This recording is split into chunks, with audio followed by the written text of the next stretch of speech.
Facing cancer doesn't mean you are now only the cancer patient.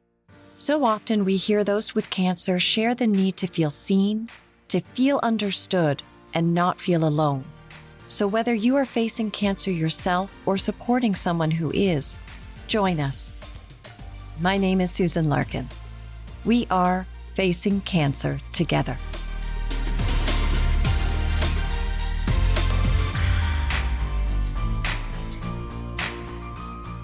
The appearance-related impacts of cancer treatment can take a very serious toll on someone's overall well-being.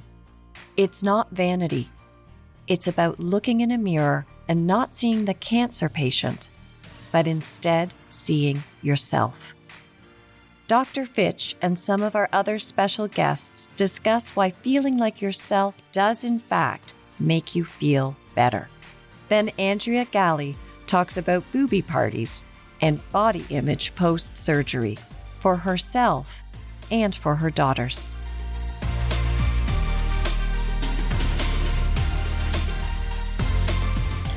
Let's hear from Bonnie Walker. It's just being ready, and again, this is something personal. I'm not saying that, everyone should go in heels, and, the women that were going through treatment at the same time as me would laugh, because I'd go in for my chemo treatments and I'd be wearing a different pair of boots and I'd be, coordinated, and they'd all be like, oh, okay, what shoes are you going to be wearing this week? And the nurses would laugh. And, some of the other patients would say, is she actually going through chemo? But to me, I didn't want to present as a patient. I wanted to present as Bonnie. And Bonnie's not a patient. Bonnie is Bonnie. So that's part of the presenting, is feeling like yourself, having chemo being shot into me and having no hair and wearing a beanie. Listen, I'll do is, rock it as much as I can, but that's not who I am. I'm not a patient. For a very short time, you are a patient, but that's not who you are. It's just something you're doing for a short period of time. And let's hear from Michael Suba. My parents hired me back, and I was working in the salon as I was going through my chemo. And on a couple of occasions, a client would come up to me and she'd go, Mike, look at my hair. Look at my hair, my wig. I love it. I love it. Thank you so much. And I think that was when I decided that I was going to go into the family business, because I could see this was a good thing. It wasn't just because, of course, in the 70s, wigs were derided. It was just like, it was a failed fashion thing and all that. But it then came to me that it was something that was really important. And the first executive decision that I made in the salon was that we were going to concentrate on women's hair loss, on chemotherapy, hair loss, alopecia, thinning, and we were going to concentrate on women. And it's really a privacy thing when it comes to women's hair loss, especially with the chemotherapy. I think with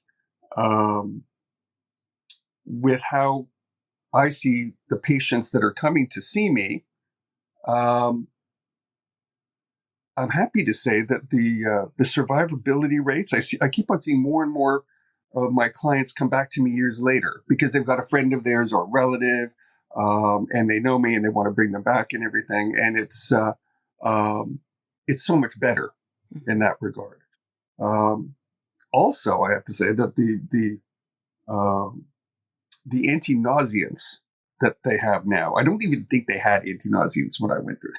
And I see that even in professionally, I see that in their choice of wigs. Many of them, because they can still work and they're still able to socialize, they invest in a much more expensive wig because they need it. It is a privacy thing, and they are still working and they are still going out and socializing. So I think that's a fundamental reason stemming from the anti-nauseants being better. Yeah. And of course, with men and women, hair is a big part of the image that we project. But with women, it is much more important. And I think that it is something of a privacy issue. I really believe so. I do have, and you know what, you want to forget when you're going through this. You want to be able to go out and not have people looking at you and speculating on what you're going through. It's none of their damn business. And we do have. I've had a lot of professional women that have come to see me when they're going through their treatments. And they really want to make sure that it is kept, that is something that's kept in a small circle. It's all these things that go together, but really when it comes to it, it's nobody's business. And it is so painful for a woman to lose her hair, because it's so striking. It's a constant reminder of what you're going through. Mm-hmm. The thing I think that I see mostly in the salon, I feel so sorry for a woman that comes to see me going through chemo and she's all alone. She hasn't had somebody to come with her. And I know that sometimes that's preference, but I think that a lot of times it's because they are alone in this. And I think that one of the best things out there is that there are support groups there for them. And it's incredibly important. And I'm a big supporter of them. I think they're terrific. And I have so much respect and even admiration for these volunteers that do this. It's terrific. And now let's hear from Dr. Margaret Fitch. Your body image is, in fact, how you present yourself to the world. And your sense of confidence is probably linked to how you present to the world. And in that regard, then, with some of the side effects, effect of chemotherapy, effect of surgery, there may be scars, there may be differences in even the way your body functions. For example, I think of some of the prostate cancer patients who've talked about after their surgery, they were experiencing incontinence. And the idea of needing to know where the bathroom was every single minute of the day was the way it was explained to me. It changes what one does, how far afield one goes. And so that notion of what my body is like, how it looks, how it functions, is very much tied up with our emotional reactions and the emotional reality of being present in the world. Now let's go to my conversation with Andrea. My name is Andrea Galley, and I am a serial entrepreneur and currently am running a company called Appealing, and it is a business that sells nipple pasties. And I started this as a result of my multiple battles with breast cancer. Oh my goodness. Okay, we're going to talk more about Appealing at some point, because just the name alone. Tell me about the night before your first surgery. Absolutely. So when I was diagnosed with cancer, I got the call when I was at work. Immediately, I was booked into surgery. So I had family fly in. And it was also during the SARS epidemic. So nobody was allowed to be in the hospital with me at that time, which prior to the surgery, I was very upset at that fact because I did rely on the strength of my network to pull me through. And I loved the idea of somebody being there with me when I woke up, but that was not possible. And I know people during COVID, that was one of the things that I kept thinking about. I'm like, oh my goodness, all these people who have to go through treatment and surgery and not have that. I remember that feeling. But the night before surgery, I was kind of happy not to go in with anybody because it was very difficult the night before because everybody was scared. Nobody knew what the prognosis was. Nobody knew the extent of the cancer in my body. Nobody knew what the surgery would entail, what I would look like afterwards, all of these sorts of things. And while being blessed with an incredible amount of people who cared a lot and very deeply for me, they were very concerned. And that was the only emotion that I could feel in the room. As an empath, I wanted to help them. It it was jarring for me to see everybody try to mask their concern, because people can't mask their concern in any way. So it was a difficult evening before surgery. And for me, in my mindset, I was already in a fight mode where I needed to be as positive as possible and rally my energy and know that I was going to get through this and not cry every time that I looked at my daughters, wondering if I was going to be present through their lives and all of these sorts of things. So it was a very nerve-wracking night before surgery. And then you've had a lot of surgeries. Yeah. The next surgery, when was that, and how did you kind of approach it differently? The next surgery, we decided that the best course of treatment for myself was to have a partial mastectomy. The cancer that they had detected was permeated most of my breast tissue. So it was clear that that was the necessary next step.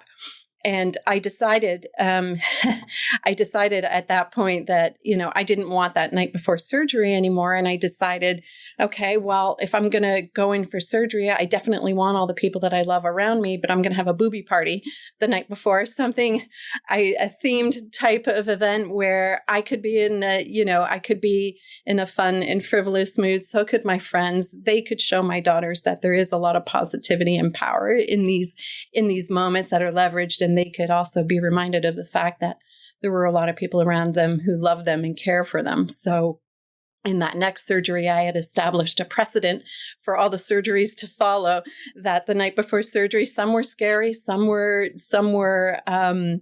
regenerative, focused on the reconstructive aspects of the surgeries that I had. So some of them were more playful, some of them were a little bit more scary, but in every single instance, it was a great opportunity to bond and to be with people. And going into surgery with a little bit of a hangover, I can't lie, a couple of times, but also with an extremely positive mindset. What does one do at a boobie party? A lot of talking, a lot of fun, a lot of questions about what the surgery was about. In some cases, I used the opportunity to do fundraising for organizations that I was supporting in the community. In other opportunities, it was more I put my daughters at the center of attention, and they were able to talk about my body, their bodies, and those sorts of things. And it was a way to celebrate, really, our bodies. So I can appreciate, probably to your question, a boobie party. It's not like Playboy Mansion. People would be coming in and out. There was no grotto in my backyard, nothing like that. But I had friends come in, dressed up over the top, and in every single situation, when people came in and they would talk about, what was happening in my body, they would instantly talk about what was happening in theirs as well. And it just became this incredible fun space for me, and the best possible send-off that I could possibly have before entering into a surgery. You ended up with a second diagnosis. How much time in between the two diagnoses? It was almost 2 years to the day. I discovered a lump in my lymph nodes. And, everything happened very, very frequently. At that point, my husband at the time and I had completely separated. And it was a very acrimonious divorce. So it wasn't, again, not a pleasant time. I don't think that there ever is a pleasant time to be diagnosed with cancer. But it was, almost 2 years to the day that I was diagnosed with the second round. So your girls are now 7 or I'm not doing math well. So your girls are a little bit older now. Yes. And how does that conversation change? The conversation really changed in a couple of different ways. The first way was that when the cancer recurred, it took a lot more to be positive, because I was counseled that what I couldn't tell my daughters was that I wasn't going to die. And that was the hardest conversation to have with them, because my eldest daughter, the very first question that she had was, "Are you going to die?" And I couldn't say no. And so the conversation changed with the tone and the seriousness of what I was about to battle. But then it also became clear that, to them, they started, and particularly my youngest, started to ask questions about what I would look like. And, would I lose my hair? Would I, so immediately I jumped into, some of their favorite cartoon characters, and the Hannah Montana at the time, and Kim Possible, and all of those. I'm like, I'm going to get this big wig. And then I had to also tell them that, I was going to have a lot of surgery. They were going to take off my other breast, because I went for a complete mastectomy at that point. I was going to have drains for a long time, but they started to talk a lot about my breasts and what that meant for two young girls who had not yet hit puberty. They knew what puberty was. They obviously knew what a woman looked like. And so they were very curious as to what I was going to look like afterwards. But the incredible thing with children, when they look at you, you can see that they're just looking at your body and trying to figure out you can see their mind going and how they're going to visualize it and everything like that. So the conversation came about, body positivity was a central part of our narrative from that point going forward, because it became clear to me that, not having yet hit puberty, they were going to go through what a lot of young girls go through in terms of getting used to a changing body, getting used to what femininity is for them and how they were going to define it for themselves, trying to craft a very positive body image visual in their head. At the same time, those very aspects of femininity that are so visual, that are attached to womanhood and puberty, I no longer had, and they viewed them as not a positive attributes of a person's body, because in mine, they were trying to kill me. I mean, so it was, body positivity had to try to tackle all of those elements for them. And I came up to a number of instances with my children where they challenged me on it. I'll give you one example, if I may. I used to take my daughters swimming. There was a community pool right around the corner from my house, and I took them on Tuesdays and Thursdays, taught them how to swim, and I would wear a t-shirt over my bathing suit. And reconstructive process is a very long process, and so it's not immediate. And it wasn't. I was still, I did not have any breasts at that particular point in time. And so I put my children in the back of the seat afterwards. And as I was buckling in my youngest one, she looked at me. She goes, "You're not sick anymore." And I said, "No, honey, no, I'm not." At that point, I was clear. I was going through treatment, and I said, "No, I'm not." She goes, "No t-shirt anymore."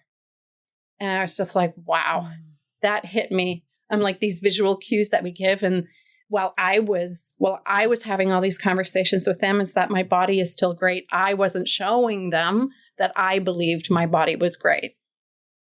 Wow. The t-shirt meant you were still sick, so she didn't want to see the t-shirt. Exactly. So everything that I was talking about wasn't true to them, because I wasn't acting how I was speaking.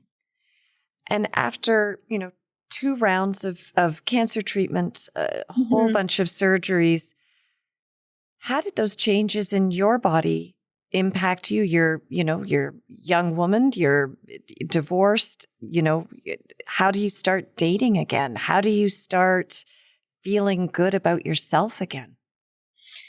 Oh, that was a very long journey. And this is a very good question. I think, it was a difficult one. In some respects at that time, I would say it's easy, because I'm like, look, I survived. Okay, back to normal. And I think that there's a point in a cancer journey where the desire for normalcy is so acute that you want to attain that as much as possible. That coupled with the fight mentality really forces you to focus, fight, and get out. Like just get out, move on, get back to being normal. In the process and in the path, you start to realize, okay, you haven't really dealt with your body. You haven't really emotionally reattached. There's sort of a disassociation. So when I started dating again, it was confusing. I didn't know at what part of the dating journey do I reveal this information. I had many conversations with friends. It's like, oh, I kind of like this guy, but I got to tell him at some point, like, do you wait until that intimate moment, which can kill an intimate moment, I can say in some instances. Do I bring it up before? Do I really want to see somebody not want this as part of their life? Like in a way, it became a filter. I welcomed that as a filter, to be honest with you. It was sort of natural birth control in a way, but a great way to weed out the rats, as I say. But it always became very confusing. And whenever I got to that point, there wasn't one person. Well, there was one person, my now husband, but there wasn't one person who I didn't feel apologetic with by having to say this. And I didn't realize how deep-seated that was for me, that I was apologizing that I wasn't like somebody else. I was apologizing for what I look like.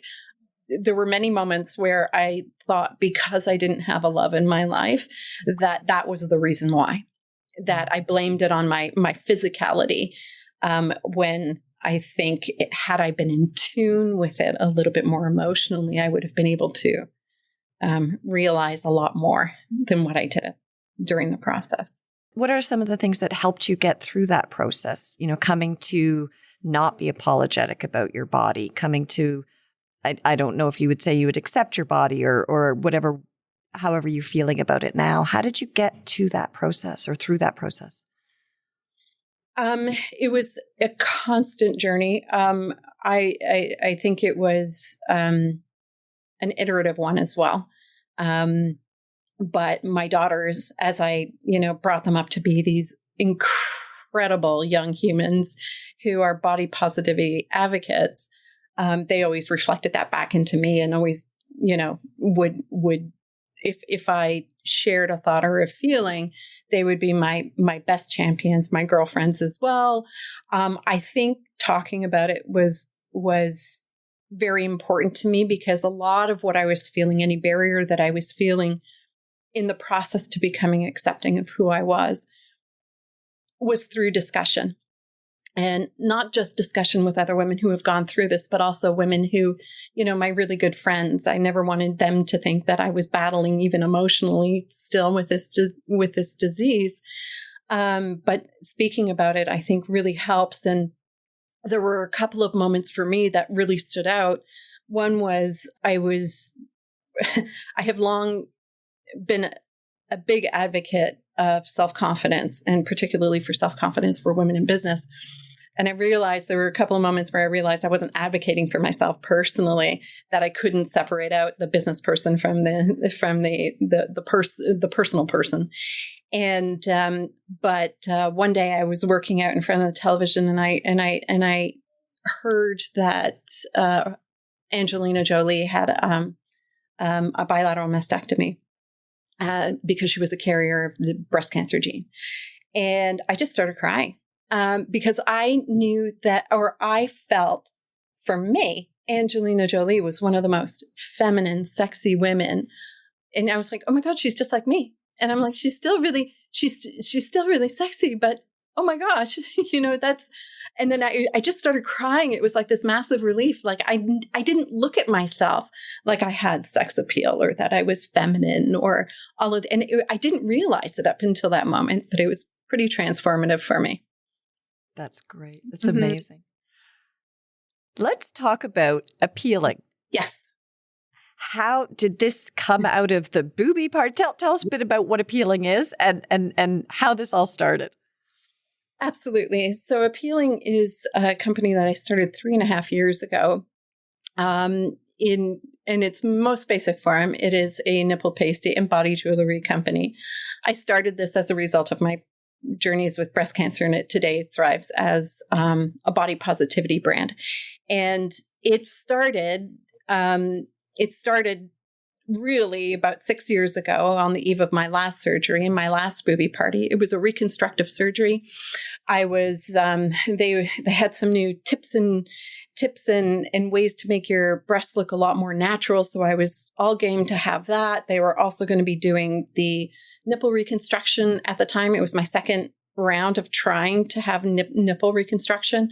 It didn't take the first time. Ultimately, it didn't take the second time either, but I had attempted it. And in my boobie party, I wanted to have a giveaway. And the giveaway that I wanted to give to all of my friends and family were nipple pasties, the sequins, burlesque, shiny, beautiful body adornments with tassels. I'm like, I just wanted a big bowl of them. And I searched around. I couldn't find ones that were at a good price or that, had an adhesive that sort of made sense or a design I liked. So I just went ahead and I designed them myself, had them made, brought them over, imported them, and I had my big bowl of shiny nipple pasties. And lo and behold, at this party, I realized a couple of things. First of all, you can't not smile when you see a nipple pasty. They're just so pretty. Second of all, people were wearing them. They put them on our boobie cake. My mom, my daughters on top of their shirts were walking around and everybody was smiling. But so beautiful was seeing people start to stand different. Because if you think about it, and if you've ever done power posing or anything like that, and you know what that means, you put on a pair of pasties, you don't really slouch. You stand up straight. Mm-hmm. you make sure that, they are out and they are seen.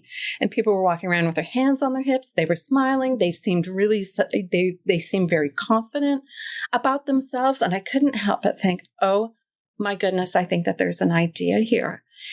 I kept thinking about it the whole party. My business brain was like, there's an idea here. And it wasn't until about 2 years after this party that I sat down. I'm like, I couldn't get rid of this idea.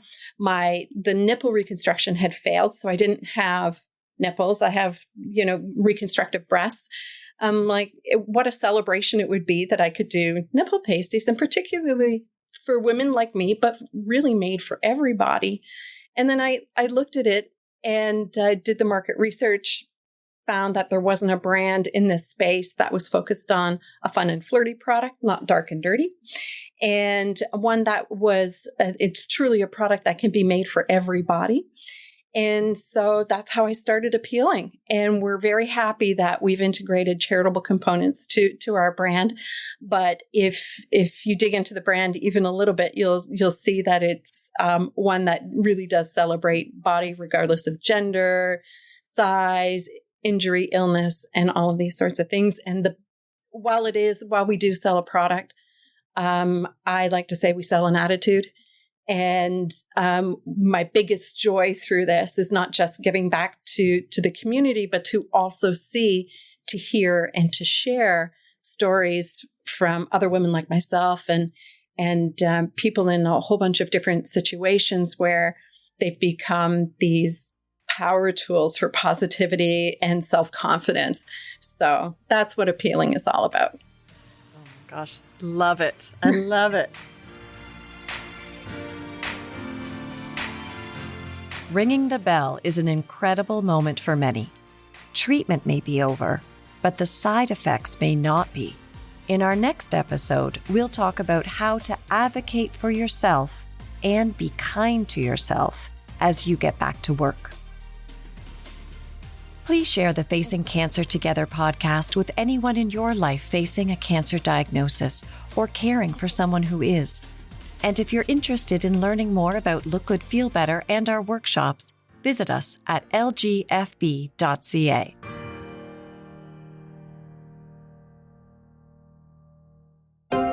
This is Story Studio Network.